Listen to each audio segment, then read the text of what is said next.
కాంగ్రెస్ పాలన రాష్ట్రంలో 10 నెలలు గడిచిపోతుంది. దీన్ని ఎట్లా చూడొచ్చు? ఏ 10 నెలలు గడిచిపోతుంది, ఎప్పుడైనా ఇట్లే ఉన్నది. మనకు తెలియదా? నిజాం పరిపాలన 1956 వరకు నిజాం పరిపాలన ఉన్నది. ఎమర్జెన్సీలు ఎంతమంది చేసారు? తుర్క్మన్ గేట్ని ఎట్లా కొట్టేసారు? ముస్లిమ్స్ ఉంటారు తుర్క్మన్ గేట్లో, మొత్తం ఇండ్లను కూల్చేసారు. 8 లక్షల మంది నిర్వాసితులను చేశారు. ఎమర్జెన్సీలో వేలాది మంది బలవంతంగా చిన్నపిల్లలకు ఆపరేషన్ చేశారు, ముసలిళ్ళకి ఆపరేషన్ చేశారు. ఎదిరిస్తే ముజఫర్ నగర్లో ఏం చేశారు? ముస్లింలను పట్టుకొని పోయి ఏడిపిస్తుంటే ముజఫర్ నగర్లో వాళ్ళు ఎదిరిస్తే కాల్పులు జరుగుతూ 30 మంది ముస్లింలు చచ్చిపోయారు. అన్నీ వాళ్ళు సెక్యులర్ గిక్యులర్ అంత బోగసే. ఎమర్జెన్సీ ఏం జరిగింది తెలుసు కదా. తుర్క్మన్ గేట్ కూలుస్తుంటే ఆడవాళ్ళు అడ్డం పడితే బుల్డోజర్లకు మీది నుంచి బుల్డోజర్లు తీసుకుపోయిన వాళ్ళు ఆ ముస్లింల మీద నుంచి. అవన్నీ మీద నుంచి చూసి సంబరపడుతున్నారు, మందు కొట్టుకుంటారు సంజయ్ గాంధీ హోటల్ మీద కూర్చొని. అది పత్రికల వార్తలు కూడా వచ్చినాయి. సో వాళ్ళు ఎమర్జెన్సీ పెట్టిన వాళ్ళు, ఇటువంటి దొంగ పనులన్నీ చేసిన వాళ్ళు మామూలు. ఇప్పుడు కూడా ఏముంటుంది? రేవంత్ రెడ్డి కూడా అందులోంచే వచ్చినాడు. అదే తానుగుడ్డ, అదే గూటి పక్షి, ఈకలు తోకలు కూడా అవే కదా ఆయన. అందుకని ఆయన సంబరపడతారు, సంకలు గుద్దుకుంటారు. మరి అంత పోలీస్ బందోబస్తు తోటి అంత ఆడికి అలై బల్లకి రావాల్సిన అవసరం ఏముంది? ఆయనకేం భయం ఉందో? ఆయన ఎవరిని కబ్జా భూమి మూసి బాధితులు ఉంటారు, మూసి నిర్వాసితులు ఉంటారు, హైడ్రా నిర్వాసితులు ఉంటారు. వాళ్ళందరూ వచ్చి నా మీద దాడి చేస్తారు అనుకుండా ఏమనుకున్నా మరి. లేదా ఈయన ఏమైనా భూములు కబ్జాలు పెట్టిండో, ఏమైనా తప్పుడు పని చేసిండో ఆ బాధితులు వస్తారు కదా. రాజకీయ నాయకులు సెక్యూరిటీ కోరుకుంటున్నారంటే వాళ్ళు మాఫియా అన్నట్టు. Land mafia, sand mafia, mine mafia, wine mafia చాలామంది నేర్పించుంటారు. వాళ్ళందరూ చుట్టుముడతారు, మమ్మల్ని అట్లా అంటారు కదా. చిన్న యాక్సిడెంట్ అయితేనే వాళ్ళు కొడతారు కదా. మరి ఇంతమంది బతుకుదరు పోగొడితే ఏం చేస్తారు?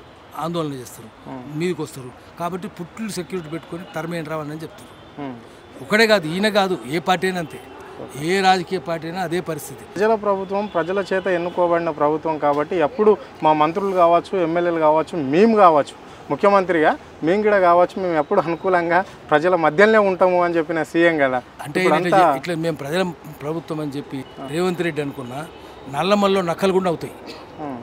రేవంత్ రెడ్డి ప్రజల ప్రభుత్వమా? ఆయన పెట్టుకున్నాడు, ఆయన అట్లే పెట్టుకుంటాడు. ఎప్పుడు నక్కలు ఏం చెప్తాయి? నక్కలు పుల్లకు తీసుకొచ్చి తినిపించి, పుల్లు కూడా చెప్తాయి నేను సాధు జంతువులను ఎవరిని ఏమని చెప్తుంది. పులి సాధు జంతువేనా? నేను శాకాహారి అయిపోయినా అంటది పులి. శాకాహారి అయితే ఎప్పుడన్నా? వీళ్ళు కూడా అంతే. రాజకీయ నాయకులు నీతివంతులు ఎందుకు? ఏ పార్టీలో కానీ దొంగలే వాళ్ళు. అన్ని రాజకీయ పార్టీలకు దొంగలే. ఒక పార్టీని కాదు, బీజేపీ అంతే, కాంగ్రెస్ అంతే, అందరికీ. ఇప్పుడు ఈ కాంగ్రెస్ గవర్నమెంట్లో ఎవరున్నారు? ప్రజలు ఉన్నారా? తెలంగాణ సామెత ఏంటంటే మొసలు ఎక్కడ పోతాయిరా, మీద చెరువు ఎండిపోతే కింద చెరువులకు పోతాయని. ఆ మంత్రులంతా వాళ్ళే కదా. ఆ నక్కలు, కుక్కలు అందరూ వాళ్ళగా ఆ మొసలే కదా. అందుకని మార్పు ఎందుకు ఉంటుంది? ఏముండదు. ఆ నక్కలు, ఆ తొడేళ్ళే ఉంటాయి. మేము నీతివంతులం అని చెప్తే నల్లమల్లు నక్కలు కూడా నవ్వుకుంటున్నాయట. ఓకే. సో మరి ఇప్పుడు ఈ దామగుండం ఎప్పుడన్నా మీరు వెళ్ళారా ఈ మధ్యలో? వెళ్ళినాము, వెళ్ళి చూసి వచ్చినాము. అలా విమలకు ముందు పోయినాం, తర్వాత పోయినాం, స్వామిని కూడా కలిసినాము. అయితే అది మేమేం ఫారెస్ట్ డిపార్ట్మెంట్ ఏం అడుగుతున్నాం అంటే, మా ఇంట్లో ఇక్కడ ప్రెస్ క్లబ్లో చెట్టు ఉంది, ఇక్కడ గోడ కడతాం, ఇది అడ్డం వస్తుంది, నరికేస్తాం. ఫారెస్ట్ డిపార్ట్మెంట్లో వస్తాడు, నువ్వు చెట్టు మనం వేసిన చెట్టు కదా, ఇది నువ్వు వేసింది, నువ్వు నరికేసినావు, ఇది ప్రకృతి సంబంధమైంది, నీకు సంబంధం లేదు, ఇది కట్టు 50,000 కట్టమని చెప్తాడు. ఫైన్ వేస్తాడు వాడు. నా ఇంట్లో చెట్టు నేను కొట్టేస్తే నువ్వు ఫైన్ వేస్తావు. మరి దేవుడు నాటిన చెట్లు కదా అవన్నీ. నువ్వు నాటినావా? ఫారెస్ట్ వాడు నాటలేదు కదా, ప్రకృతి నాటింది. ప్రకృతి మన తల్లి కదా, చెట్టే మన తల్లి అయినప్పుడు ట్రైబల్స్ అంతా, ఆదివాసి గోండులు, కోయలు, చెంచులు, సవర్లు, జాతాపులు, బిల్లులు వీళ్ళందరూ చెట్టునే పూజిస్తారు. టోటమిజం నీగ్రోలు కూడా అంతే. నీగ్రోలు, రెడ్ ఇండియన్స్ కూడా ట్రీ వర్షిపర్స్, వాళ్ళు చెట్టునే పూజిస్తారు. చెట్టే దేవుడు. చెట్టు లేకపోతే పితృదేవతలు సమాధుల దగ్గర పోయి తాత ముత్తాలకు దండం పెడతారు. వాళ్ళకి ఇదే, వేరే లేకపోతే మైసమ్మ, పోషమ్మ, మారమ్మ, గ్రామ దేవతలు అంతే. కానీ ఈ చెట్టును నువ్వు ఎట్లా కొట్టేస్తావు? నీకు ఎక్కడ చెప్పిండు? దేవుడు ఉండు అనుకోండి, దేవుని గుడి మీద తప్పనిసరిగా చెట్టు పెడతారు. ఆ దేవునికి ఏ ఇష్టమో ఆ చెట్టే పెడతారు. చెట్టు లేకుండా దేవుడు ఉండడు. అట్లనే ఈ చెట్టులన్నీ కొట్టేస్తే ప్రకృతి ఏమైతే, Hyderabad is air condition by nature. వేరే సిటీస్తో పోలిస్తే శ్రీనగర్లో 35 డిగ్రీలు ఉంటే హైదరాబాద్లో 26 డిగ్రీలు ఉంది వేడి. ఇప్పుడు వేడి పెరుగుతుంది, 40-50 ఏళ్ళకి బాగా పెరిగింది.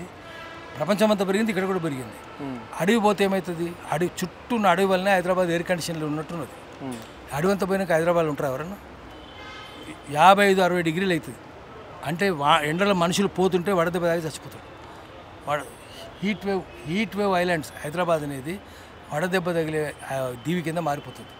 ఎందుకంటే అక్కడ నుంచి వచ్చే అల్ట్రా లో ఫ్రీక్వెన్సీ వేవ్స్ మనుషులు ఇట్లా పోతే లోపల నుంచి పోయి ఎముకల్లో ఉండే గుజ్జును కూడా, మూలుగును కూడా పీల్చేస్తాయి, కరిగిపోతుంది.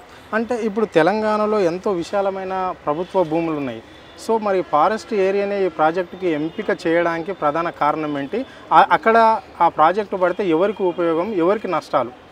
ఎందుకు? నిజానికి ప్రకృతి అంతా నాశనం అవుతున్నప్పుడు ప్రకృతే మనిషి మీద యుద్ధం చేస్తుంది. ఎందుకంటే మనిషి పుట్టినాకనే ప్రకృతి మీద నాశనం అవుతున్నది. మనిషే ప్రకృతి నాశనం చేస్తున్నాడు. 453 కోట్ల సంవత్సరాలు అయింది భూమి పుట్టని జియాలజిస్టులు చెప్తున్నారు. ఈ 453 కోట్ల సంవత్సరాల్లో ప్రకృతి ఎప్పుడు చెడిపోలేదు. 200 ఏళ్ళ నుంచి పారిశ్రామిక విప్లవం వచ్చినాక, రైలు ఇంజన్లు తయారు చేసినాక బొగ్గు కాలుస్తుంటే భూమి లోపల నుంచి 20-30 మీటర్ల దాకా బొగ్గు ఉండదు. ఆ కింద నుంచి వస్తుంది, అంత లోతు నుంచి బొగ్గు తీసి కాలుస్తుంటే. అదేవిధంగా పెట్రోల్ డీజిల్ కాలుస్తుంటే వాతావరణం వేడెక్కింది.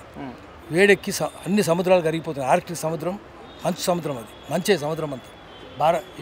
ఏషియా కంటే పెద్దది. మొత్తం మంచంతా కలిపిపోయింది. 5% అక్కడక్కడ తేలుతుంది దీవులు ఒకటి. రెండవది సైబీరియా మంచెడారేది మొత్తం మంచు కరిగిపోయింది. హిమాలయాలు ఎక్కడ గ్లేషియర్స్లో ఎక్కడ ఏమి మంచు లేదు. మేము మన శ్రీనగర్ పోతే హరిపర్వత్ మీద కూడా ఉండే మంచు ఏమి లేదు. హైదరాబాద్ 26 డిగ్రీలు ఉంటే 35 డిగ్రీలు ఉంది. అంత వేడి అక్కడ ఉంది. సో ప్రకృతే భూమిని నాశనం చేస్తున్నప్పుడు యుద్ధం జరుగుతుంది కదా.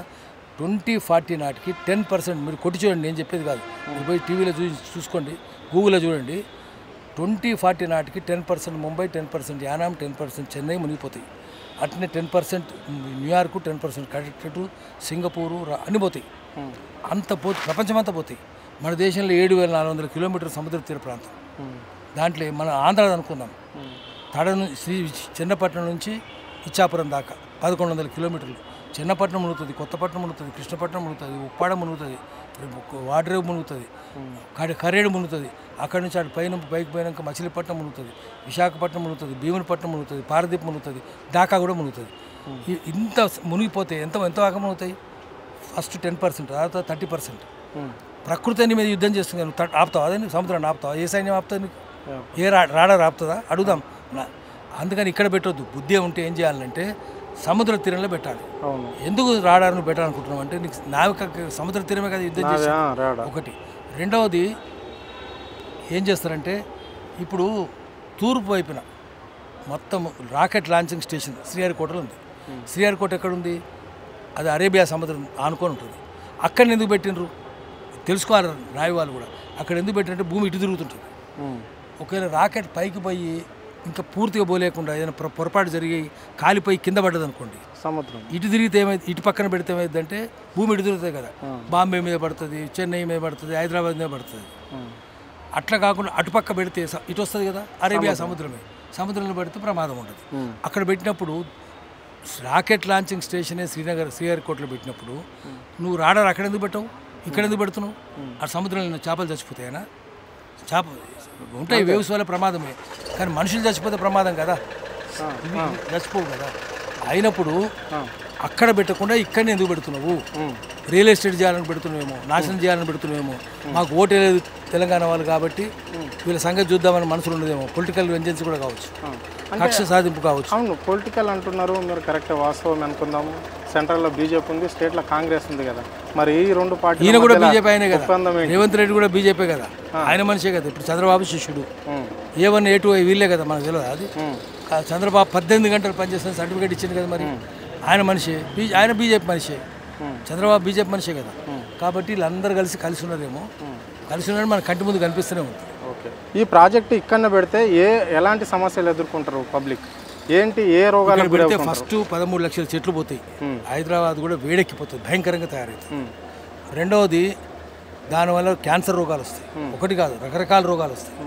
హైదరాబాద్ అంతా ఆగమైపోతుంది, నాశనం అయిపోతుంది, హైదరాబాద్ ఖాళీ అవుతుంది. మరి రేవంత్ రెడ్డికి ఎందుకు సర్టిఫికేట్ ఇచ్చి ఉంటాడు అంటే, చేసుకోమని చంద్రబాబు చెప్పుంటాడు. ఎందుకంటే హైదరాబాద్ ఆగమైతే జనమంతా అమరావతి పోతారు, అమరావతి రియల్ ఎస్టేట్ పెరుగుతుంది. దానికోసం ఇది చేస్తుండొచ్చు, అటు బోని అని చేస్తుండొచ్చు. రైట్, ఇది పరిస్థితి. అంటే దామగుండాన్ని మాత్రం అడవులను నశింపజేస్తే మాత్రము ఆంధ్రప్రదేశ్కి రియల్ ఎస్టేట్ మళ్లించాలనే ఆలోచనతోనే ఈ రేవంత్ రెడ్డి కంకణం కట్టుకున్నాడు అని చెప్పేసి భాష మేధగిరి చెప్పడం జరుగుతుంది. అంటే ఇక్కడ మాత్రం ఆ ప్రాజెక్టు పడితే హైదరాబాద్ మొత్తం అంటే ప్రజానికానికి ఆ ఆరోగ్యాలు మాత్రం క్షీణించిపోయే అవకాశం అయితే మెండుగా కనిపిస్తున్నాయని చెప్పేసి ఆయన చెప్పడం అనేది జరిగింది. సో ఇది ఈ ప్రాజెక్టు మాత్రము కేంద్ర ప్రభుత్వం కావచ్చు, రాష్ట్ర ప్రభుత్వం రెండు కూడా ఎంటకు తీసుకోవాలని చెప్పేసి ఆయన చెప్పడం అనేది జరిగింది. కెమెరా పర్సన్ వినయ్తో అరుణ్, ఆద్య టీవీ, హైదరాబాద్.